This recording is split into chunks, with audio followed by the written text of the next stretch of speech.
What's up, Sir Berot?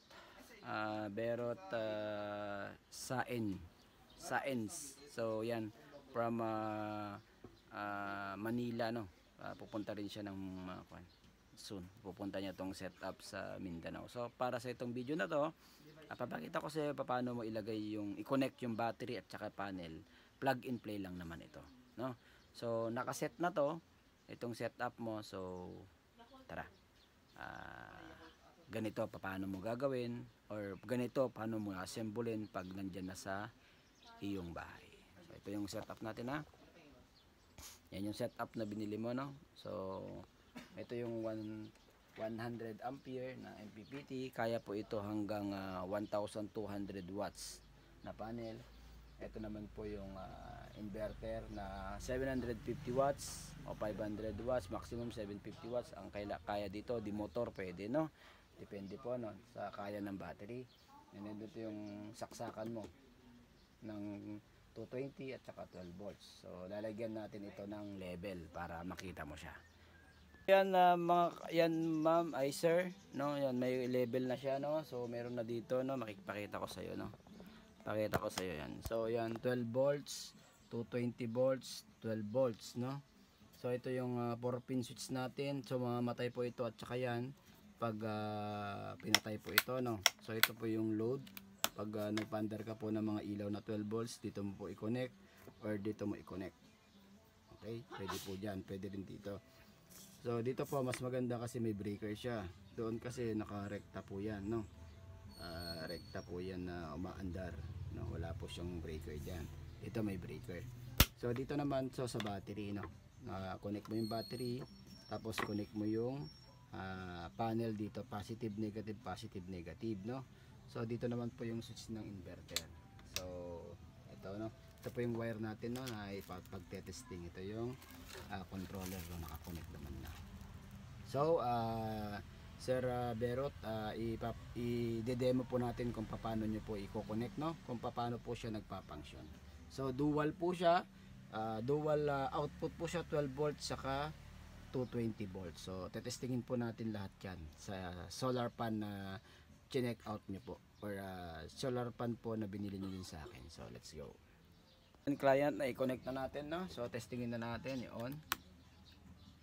So ayaw pa rin. Bakit kaya? Ayan, okay na. Mandar na po yung ating controller. So 13.4 ang ating battery. So paandarin naman po natin ito, no? So client, pagpapa-andar ka po ng inverter, need mo pang paandarin tong LBD para po umandar ito. Ito po yung control ng mismong inverter, no? Pero kung ang papaandarin mo lang is 12 volts, kahit patayin mo na yan. Dito ka na magsaksak, dito ka mag-connect, dito ka mag-connect, aandar po sa 12 volts. Ano ba yung mga 12 volts? Mga ilaw na 12 volts, tulad ng solar pan na binili mo, tulad nito, yan, 12 volts ito. 12 volts yan, no, yung binili mo. So tetestingin natin yan later on. So ang papandarin pa lang natin ay yung 220 volts. So 220 volts muna tayo, no. So sa 220 volts naman, bossing, pag nagpa-under ka, so pag na-connect mo na yung panel, positive negative lang naman dito. So i-connect mo yung panel, positive negative, i-on mo na, no. A-under po doon, magkakaroon po na indicator doon na panel. So dito naman tayo sa load. Pag nakalagay ng load, i-on mo lang, mapapa-andar mo na.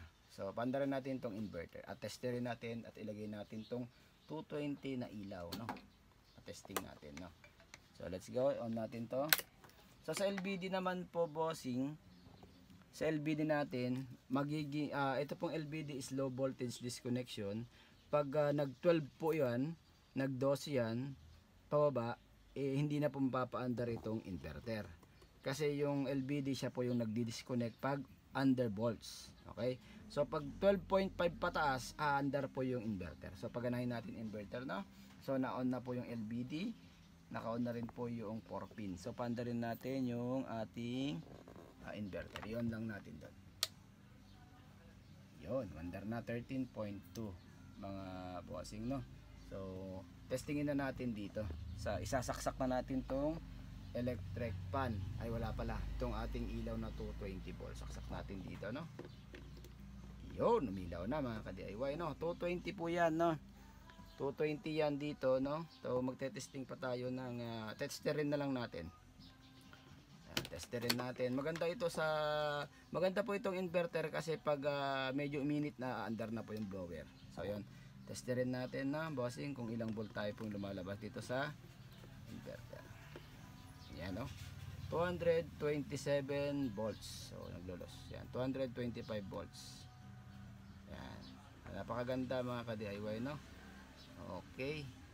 Okay na. So yan bossing ang 220, no, na output. Diyan ka magsasaksak. Pag gusto mo naman bossing habang hindi mo to ginagamit ay kasi ito habang gumagana tong mga to kumakain po sa karga ng battery.